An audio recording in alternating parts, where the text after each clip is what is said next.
Hello everyone, आज की इस वीडियो में हम पढ़ने वाले हैं निमसेट का कंप्यूटर अवेयरनेस, जिसके अंदर हम डेटा रिप्रेजेंटेशन पढ़ रहे हैं। Chapter 1 introduction of number system already पढ़ चुके हैं। कन्वर्जन ऑफ नंबर सिस्टम हम देख चुके हैं। आज हम सीखेंगे कि कैरेक्टर्स जो होते हैं उनको किस तरीके से रिप्रेजेंट किया जाता है। और इसका जो इंटीजर और फ्रैक्शन पार्ट है मैं ऑलरेडी कवर करा चुकी हूँ। जब हमने नंबर सिस्टम पढ़ना स्टार्ट किया था उसके अंदर भी मैंने कुछ क्वेश्चंस आपको कराए थे, जो हमारे कुछ मतलब इस तरीके से लिखा हुआ था। जैसे 23.58 लिखा है डेसिमल के अंदर, तो उसको बाइनरी में कन्वर्ट करेंगे तो क्या आएगा। तो ये इंटीजर पार्ट अलग सॉल्व करते हैं, फ्रैक्शन पार्ट अलग सॉल्व करते हैं, जो हम लास्ट वीडियोस में सीख चुके हैं। आज हम सिर्फ इस वीडियो में रिप्रेजेंटेशन ऑफ कैरेक्टर्स पढ़ेंगे। तो शुरू करते हैं।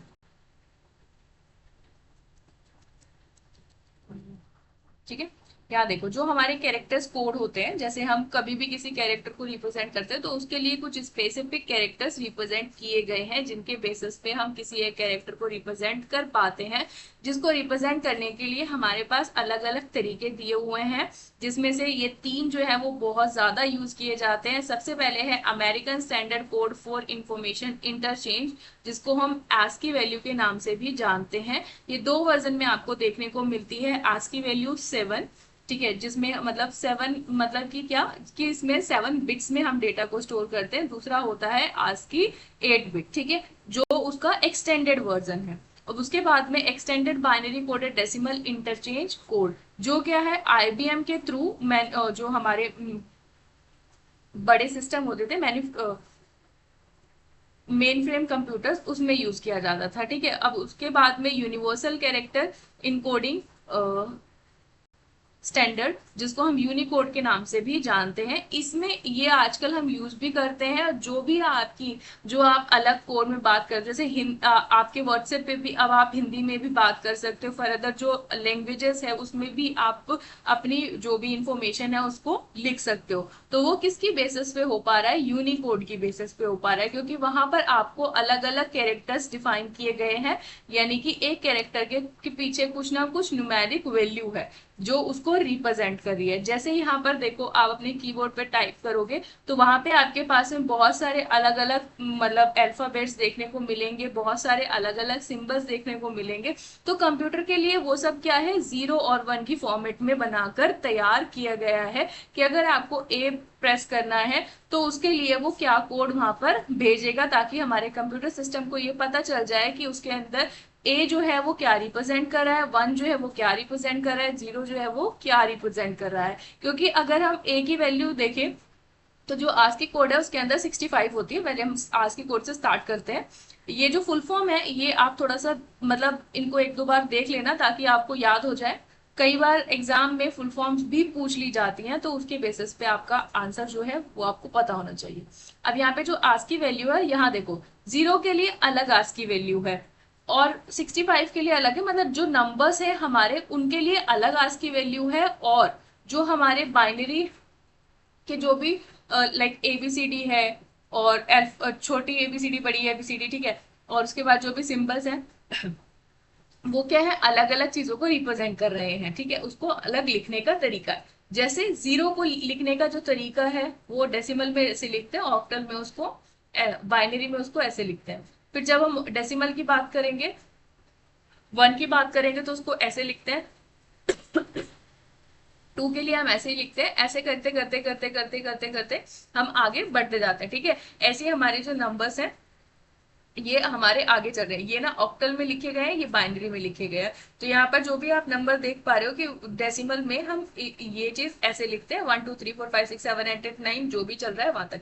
अब आप देखो, F तक तो हमारे पास सब ठीक है। ठीक है, मतलब यहाँ पर हम 15 16 17 जो भी है वो नंबर्स लिख रहे हैं। ठीक है, डेसिमल नंबर्स है, उनको हम बाइनरी में कुछ इस तरीके से कन्वर्ट कर रहे हैं। ठीक है, उनका जो कैरेक्टरिस्टिक स्पेसिफिकेशन है वो कुछ ऐसा है। जैसे आप डेसिमल में बाइनरी और इसकी बात कर रहे हो तो वो क्या रिप्रेजेंट करेगा, हमारे नल को रिप्रेजेंट करेगा। 1 क्या है, स्टार्ट ऑफ हेडिंग को रिप्रेजेंट करेगा, स्टार्ट ऑफ टेक्स्ट को रिप्रेजेंट करेगा। 2 मतलब अगर बाइनरी में आप उसको लिख रहे हो तो वो कुछ इस चीजों को रिप्रेजेंट करेगा। ऐसी क्या है, हमारे पास जो भी आपके सिंबल है वो कुछ अलग तरीके से कुछ अलग तरीके से रिप्रेजेंट किए जाते हैं। जैसे आप यहाँ देखो, आपका जो स्पेस है, आप प्रेस करते हो ना स्पेस, अब स्पेस का जो कुछ बाइनरी कोड है वो कुछ ये है, 1 5 टाइम 0। ऐसे ही क्या है यहाँ पर जो आपका कुछ सिंबल्स हैं, जैसे कैरेक्टर में 0 है तो उसको लिखने का तरीका कुछ बाइनरी में ऐसे होगा, 1 को लिखने का तरीका कुछ ऐसे होगा। फिर ऐसे ही क्या है, हमारे को सिंबल्स है, फिर ए को लिखने के लिए हम क्या करते हैं, यहाँ पर जो डेसिमल है उसमें 65 यूज करते हैं, और बाइनरी में उसको लिखने का तरीका ये होता है। ठीक है, बाइनरी हम लिखना सीख चुके हैं। अगर आपके पास में डेसिमल नंबर है 65 तो उसको आप बाइनरी में कैसे कन्वर्ट करोगे ये हम लास्ट वीडियो में जान चुके हैं। ठीक है, यहाँ से आप इसको कंफर्म भी कर सकते हो। कैसे, कि हमने देखा था 1 2 3 4, 1 2 3 4 5 6 7, ठीक है, यहाँ पर 7 बिट्स है। ये 1 को रिप्रेजेंट करता है, 2 4 4 8 16 32 और 64। तो आप देखो यहाँ पर क्या है, 65 है, और ये देखो 1 है यहाँ पर, और उसके बाद में यहाँ पर 1 है, 1 2 3 4 5 6 7, 7 1 है। ठीक है, तो ये जो आज की वैल्यू है ये क्या है, 7 बिट की है, 2 की पावर 7, यानी कि आप यहाँ पर 2 की पावर 7 नंबर्स तक रिप्रेजेंट कर सकते हो। ठीक है, अब यहाँ पर जो हमारा 65 है उसको लिखने का तरीका ये है, ये 64 हो गया और 1 उसमें ऐड करोगे तो 65 हो गया। ऐसे ही ये फर्दर आगे चलता रहेगा। और Z को लिखने का जो हमारा है वो क्या होता है, 90। ऐसे ही जब हम स्मॉल अल्फाबेट्स पे जाते हैं तो उसको लिखने का हमारा जो स्टार्टिंग कैरेक्टर है दैट इज 97। ऐसे ही ये क्या है, आगे चलता जाता है। ठीक है, आई होप कि आपको ये समझ में आया होगा। अब इसके बाद में देखो आगे चलते हैं। अब यहाँ पे कुछ क्वेश्चंस है, जैसे आज की वैल्यू का हम अभी हमने फुल फॉर्म देखा, American standard code for information interchange. ऐसे ही जब हम आज की वैल्यू, ये जो हमारा सिंबल है इसको देखो, पूछा क्या है, the decimal representation for the character this, ये जो कैरेक्टर है आपका एक्सक्लेमेशन, इसका जो है आज की वैल्यू क्या है। तो आप अगर पीछे जाकर देखोगे तो यहाँ देखो, ऐसे तो हमें आंसर पता ही चल गया है 33। तो यहाँ पे जो ये कैरेक्टर है इसको हम ऐसे रिप्रेजेंट करते हैं। ठीक है, ये रहा एक्सक्लेमेशन। अब ऐसे ही मतलब थोड़े बहुत याद कर लेना, ताकि अगर आप ये पूरी टेबल याद करने की कोई जरूरत नहीं है, क्योंकि हम इतने बड़े कुछ मतलब याद पहली बात तो कर नहीं पाएंगे। दूसरा है कि एक दो बार जब आप देखोगे तो कुछ वैल्यू आपको ना अपने आप ही याद हो जाएंगी, जैसे 65 है, 97 है, ये हम रेगुलरली यूज भी करते हैं, तो उसके बेसिस पे हमें कुछ आइडिया लग जाता है। तो पूरी वैल्यू याद करने की कोई जरूरत नहीं है कि ये क्या करता है वो क्या करता है। एक आधा स्पेशल स्पेशल सिंबल आप देख सकते हो, और जो हमारी अल्फाबेट कहाँ कहाँ से स्टार्ट होते हैं वो आप उसके बारे में जान सकते हो, ताकि अगर एग्जाम में कुछ एक स्पेसिफिक पूछ भी लिया जाता है कि डी किस चीज को रिप्रेजेंट करता है, या फिर कुछ एक बाइनरी नंबर लिखकर दे दिया और उसको पूछा कि कैरेक्टर में ये क्या बताएगा, तो आप उसके बेसिस पे उसको निकाल सको। पूरी टेबल याद करने की जरूरत नहीं है, पर एक आधा बार अगर आप देखोगे, कुछ कुछ चीजें भी याद रखोगे, तो उसके बेसिस पे आप इन वैल्यूज को निकाल पाओगे। ठीक है, अब यहाँ पर देखो, जो अभी हमने दूसरा कोड पढ़ा था that is extended binary code decimal interchange code, जिसके अंदर हमने देखो वहां तक क्या था, कुछ अलग सिंबल्स थे। अब यहाँ पर उन्हीं को, मतलब ये जो एक्सटेंडेड बाइनरी कोड है इसके अंदर हमने कुछ सिंबल्स को चेंज किया है और उसको अलग तरीके से रिप्रेजेंट कराया, क्योंकि यहाँ पर जो ये जो ये मतलब बहुत ज्यादा बाकी सब जगहों पर यूज कम होता है। ये आईबीएम के जो मैं कंप्यूटर्स थे, ठीक है, जो मेन फ्रेम कंप्यूटर्स थे उसमें ये यूज किया जाता है, तो ये बहुत ज्यादा वाइडली फैला हुआ नहीं है। आज की वैल्यू बहुत ज्यादा पूछी जाती है, और जो यूनिकोड है उसमें से कुछ पूछा जाता है। तो ये आप देख सकते हो कि भाई क्या है, कैसे रिप्रेजेंट किया जाता है। अब आप इसका फुल फॉर्म याद कर सकते हो, ईबीसीडीआई का स्टैंड किसके लिए, ये मतलब इसकी फुल फॉर्म क्या है, तो extended binary code decimal interchange code. अब ये कहाँ पर यूज किया जाता है, मेनली ये मेन फ्रेम्स में यूज किया जाता है। ठीक है, अब यहाँ पर देखो ये हमारे हैं यूनिक कोड। यूनिकोड में क्या, ये जो यूनिकोड्स है तो ये आपको अलग अलग देखने को मिल सकते हैं, यानी कि आपके जो भी लैटिन भाषा है, या फिर आपकी इंग्लिश है, हिंदी है, हिंदी के जो आपकी लैंग्वेज है, ठीक है, उसके अंदर जब हम लिखते हैं, क्योंकि अभी आप देखो व्हाट्सएप पे जब हम लिखते हैं तो उसके लिए हिंदी में भी आता है कि आप उस टेक्स्ट को हिंदी में भी रिप्रेजेंट कर सकते हो, हिंदी में भी लिखकर भेज सकते हो, या फिर पंजाबी में लिख सकते हो, उर्दू में लिख सकते हो, तो आप उसको लिखकर भेज सकते हो। तो ये किसकी हेल्प से हो पा रहा है? यूनिकोड की हेल्प से ये चीज जो है वो हो पा रही है। मतलब उसके अंदर इतने सारे स्पेसिफिक कैरेक्टर्स आप डिफाइन कर दिए हैं जिसकी हेल्प से हम उसको बहुत ज्यादा तरीके से भेज सकते हैं। अब इसके अंदर होता है एक यूटीएफ, यू जिसके अलग अलग वर्जन है, जिसमें 8 है, 16 है, 32 है, इसी तरीके से, यानी कि यूटीएफ 8 जिसके अंदर 8 बिट होगी रिप्रेजेंट करने के लिए, यूटीएफ 16 जिसके अंदर हमारे पास 16 बिट होगी रिप्रेजेंट करने के लिए, यूटीएफ 32 जिसके अंदर हमारे पास 32 बिट्स होगी रिप्रेजेंट करने के लिए, ठीक है।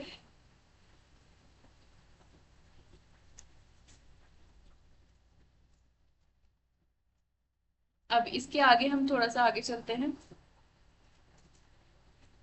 जैसे यहाँ पर दे भी रखा है मैंने, यूटीएफ यूनिकोड ट्रांसफॉर्मेशन फॉर्मेट, जिसमें आप 8 बिट में डेटा ट्रांसफर कर सकते हो, यूनिकोड ट्रांसफॉर्मेशन फॉर्मेट 16 बिट, जिसमें आपका ये क्या होगा, 2 की पावर 16। आप देखो ना कितना बड़ा नंबर हो गया, 2 की पावर 8, 2 की पावर 32, मतलब इतना 2 की पावर 32 अपने आप में बहुत बड़ा नंबर है। जब आप इसको एक्सपेंड करोगे तो आपको पता चल जाएगा कि कितने सारे चीजों को आप इसके अंदर डिनोट कर सकते हो, ठीक है। ऐसे ही जब हम यूनिकोड की बात कर एस्की वैल्यू की बात कर रहे थे, तो ये भी हमारी दो वर्जन में आती है। एक आती है एस्की वैल्यू 7, ठीक है, यानी कि 7 बिट में डेटा स्टोर होगा। फिर एस्की वैल्यू 8 बिट वाली, ठीक है, जिसमें हम क्या कर सकते हैं, 8 बिट में डेटा को रिप्रेजेंट कर सकते हो। 7 बिट को मतलब 8 में एक्सटेंड किया, यानी कि उसके अंदर कुछ भी और भी चीजें जो हैं वो लेकर आई गई थी, तब हम उसको 8 बिट वाला रिप्रेजेंटेशन बोलने लगे थे। अब ऐसे ही क्या है, यहाँ पर भी यूनिकोड अलग अलग वर्जन में आते हैं जिसके अंदर क्या होता है, और भी डेटा को इंक्लूड कराया गया, यानी कि 2 की पावर 32 बिट्स तक हम उसमें लिख सकते हैं, यानी कि रिप्रेजेंट करने के लिए हमारे पास इतने सारे नंबर हो गए, तो उसके बेसिस पे हम एक एक अलग अलग सिंबल एक एक चीज के लिए बना सकते हैं, ठीक है। अब इसके बाद में कुछ अलग कोड्स होते हैं जैसे कि बीसीडी, एक्सेस 3 कोड, तो उसको थोड़ा सा देख लेते हैं कि ये क्या होते हैं और कैसे हम इनको यूज कर सकते हैं। बीसीडी तो हमें पता है, ठीक है, इसको मैं एक दो पेज ना इसके अंदर एक्स्ट्रा ऐड कर लेती हूँ।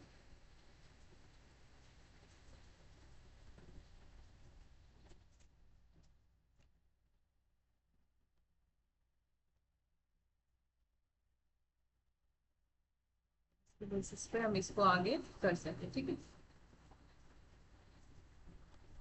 अब ये जो बीसीडी है, बाइनरी कोड कोडेड डेसिमल, ठीक है, जो क्या है, जैसे आपके कोई भी नंबर लिखे हुए डेसिमल वाले उनको आप बाइनरी में लिख सको। ये क्या है, ये हमारी 4 बिट में रिप्रेजेंटेशन करती है, बाइनरी कोडेड डेसिमल। और इसमें जो आपका रिप्रेजेंटेशन होता है वो 4 बिट में हम डेटा को रिप्रेजेंट करते हैं। अब इसको थोड़ा सा और भी देखते हैं, जैसे कि अगर आपको 0 को रिप्रेजेंट करना है तो उसके लिए 0 0 0 0, 4 बिट का डेटा। 1 को रिप्रेजेंट करना है 0 0 0 1। 2 को करना है तो 0 0 1 0। 3 को करना है 0 1, नहीं 0 1 1। फिर 4 करना है तो 1 0 0 0। 5 4 और 1 5, ठीक है। ऐसे ही क्या है, ये आगे चलता रहेगा। अब इसके अंदर आप, अगर मैंने आपको बोला, ये देखो अब यहाँ पे क्या है कि हम यहाँ ना मतलब डेसिमल नंबर को बेसिकली रिप्रेजेंट कर रहे हैं। तो अगर आपके पास में ऐसे लिखा है 35, ये क्या है आपका डेसिमल नंबर, तो इसको जब हम बीसीडी में कन्वर्ट करेंगे तो यहाँ पर लिखा होगा बीसीडी, ठीक है। तो 4 बिट में रिप्रेजेंटेशन करना है तो 3 को लिखो अलग अलग, जैसे हम उसमें बाइनरी में कन्वर्ट करने के लिए 2 से डिवाइड करते हैं, ऐसा कुछ करने की जरूरत नहीं है। यहाँ पर आपको 3 को बेसिकली अलग तरीके से लिखना है, ठीक है, अलग। 3 यहाँ देखो कैसे लिखा है, 0 0 1 1। ऐसे ही 5 देखो कैसे लिखा है, 0 1 0 1। ऐसे ही अगर आपका डेसिमल में है तब, मतलब अगर पॉइंट वाला है तब भी आप फ्रैक्शन वाले को भी इसी तरीके से कर सकते हो। ऐसे ही आप कोशिश करो कि आप 47 को निकाल सको। ठीक है, थोड़ा सा वीडियो पॉज कर लो और 3e को निकाल सको। ये अगर आपके पास में उसमें दिया हुआ है मानो हेक्साडेसिमल में, तो आप इसको पहले उसमें डेसिमल में कन्वर्ट करोगे, डेसिमल में कन्वर्ट करने के बाद में उसको बीसीडी में कन्वर्ट करोगे। तो एक मैं आपके लिए कर देती हूँ, मुझे 47 वाला बीसीडी मुझे कमेंट बॉक्स में आप लिख कर बताएंगे, ठीक है, क्या होगा। उसके बाद में हम इसको आगे कंप्लीट करते हैं। यहाँ पर देखो 3e को पहले आप इसको एक्सपेंड करो, तो पहले मैं इसको क्या करी हूँ, डेसिमल डेसिमल में कन्वर्ट करी हूँ, ठीक है। डेसिमल में करूंगी तो 3e के लिए क्या हो जाएगा, 3 × 6 की पावर 1 प्लस e मल्टीप्लाई 16 की पावर 0, ठीक है। तो यहाँ पे हमारे पास e आ जाएगा प्लस 3 × 16 की पावर 1 कितना हो जाएगा 48, और e को हम क्या लिखते हैं 14। तो इनको ऐड कर दो, आपके पास आ जाएगा 62। ये डेसिमल में। अब ये जो डेसिमल में नंबर आए इसको आप बाइनरी में लिख दो। 6 को क्या करते हैं हम 4 और 2 6 हो जाएगा, और ये हो जाएगा 2। 2 को कैसे लिखता है 0001। तो ये हो गया आपका बीसीडी में, ठीक है। ऐसे ही आपको करना है। अब इसके बाद में एक्सेस 3 क्या होता है, इसको मैं नेक्स्ट पेज पे समझा देती हूँ। एक्सेस 3 क्या होता है, excess 3 code is calculated only for decimal. ये भी सिर्फ डेसिमल नंबर के लिए होता है। अब आप बोलोगे डेसिमल नंबर तो एक ही है, तो उसके लिए अलग अलग अलग करने की क्या जरूरत है। अलग अलग सिस्टम है, अलग अलग तरीके से लोगों ने बना दिया है ताकि हम उनको यूज कर सके, बस इसीलिए ये है। तो हमारे पास में सिलेबस में है तो हमें पढ़ना है, इसलिए हम पढ़ रहे हैं। इसमें देखो ये भी आसान ही है। इसमें क्या करना होता है, हमें ऐड करना होता है। जैसे बाइनरी नंबर में ही उसको ऐड कर दिया, किसको एक्सेस 3 बोला जा रहा है ना, तो 3 को ही ऐड करेंगे। ऐड करना है 3 को, जितने भी आपके पास नंबर है ईच, जितने भी नंबर है सब में, ठीक है, डेसिमल डिजिट में, एंड देन राइट करना है 4 बिट के बाइनरी कोड में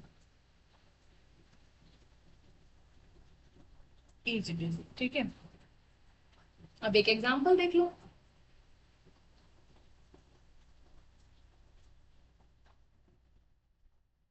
एग्जांपल देखते हैं। जैसे यहाँ पे हमें क्वेश्चन में दिया है 12 12 10, ठीक है, डेसिमल में दिया है, एक्सेस 3 निकालना है। तो निकालो एक्सेस 3। अभी बताए क्या करना है, ऐड करना है 3।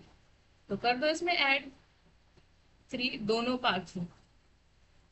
तो यहाँ कितना हो जाएगा 3 और 2 5, 3 और 1 4। अब मैंने क्या बोला कि जो आपका नंबर आया है उस नंबर को हमें क्या करना है, बाइनरी के 4 बिट में लिखना है। तो बीसीडी के 4 बिट में लिख दो, क्या होएगा। 5 को कैसे लिखते हैं हम 0 1, सॉरी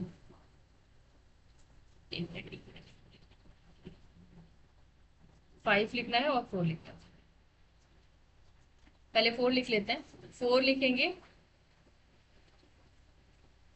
और 5 लिखेंगे, ठीक है। ये हो गया हमारा 4 और ये 5, और ये हो गया हमारा एक्सेस 3। तो एक्सेस 3 के लिए EX3। अब ऐसी एक और क्वेश्चन कर लेते हैं। अब यहाँ पर तो कोई कैरी वाला कोई सिस्टम था नहीं, लेकिन इस वाले क्वेश्चन में एक क्वेश्चन कैरी वाला देख लेते ताकि हमें समझ में आ जाए। 18.61। अब इस ये हमें क्या दिया है, डेसिमल में दिया है, इसको बोला गया है कि एक्सेस 3 में निकालो। तो इसको हम कैलकुलेट कर लेते हैं। मैंने अभी बताया इसके अंदर हमें क्या करना है, 3 सारी डिजिट्स के अंदर ऐड करना है। तो यहाँ पे कितना हो जाएगा 3 और 1 4, 6 और 3 9, और ये हो जाएगा हमारे पास 3 और 1 4, और यहाँ 8 और 3 11, ठीक है। अब इसको लिखेंगे हम कैसे, अलग अलग। 1 को कैसे लिखते हैं 0, तो एक मिनट ये पूरा 11 है, ठीक है, 1 1 नहीं है, ये 11 है। ये इसके साथ में आया है ना, तो इसके लिए लिखेंगे। तो यहाँ पर 11 लिखो, 1011, ठीक है, 1 2 4 और 8, 8 और 2 10 और 1 11, ठीक है। मतलब अलग अलग लिखना है एक के लिए जो भी नंबर आएगा। अगर मानो यहाँ पर भी कैरी आ जाता ना तो हम उसको भी उसी तरीके से लिखते, क्योंकि हमें इनको ऐड करना है ना, 3। मतलब अगर मानो यहाँ पे 9 होता और 3 ऐड करते तो यहाँ पर 12 हो जाता, तो 12 के लिए हम बीसीडी कोड लिखते। अभी हो जाएगा हमारे पास 1011, फिर 4 के लिए 0100, फिर पॉइंट आएगा, फिर क्या है 9, तो 9 के लिए लिखेंगे, और फिर है हमारे पास 4। ये हो गया हमारा एक्सेस 3। आई होप कि आपको ये क्वेश्चन समझ में आए होंगे, और आपको वीडियो अच्छा लगा हो तो वीडियो को लाइक करें, शेयर करें अपने फ्रेंड्स के साथ में, और कमेंट करें अगर आपको कोई भी क्वेरी है या फिर आप कुछ भी इंफॉर्मेशन हमें देना चाहते हैं। Thank you for watching.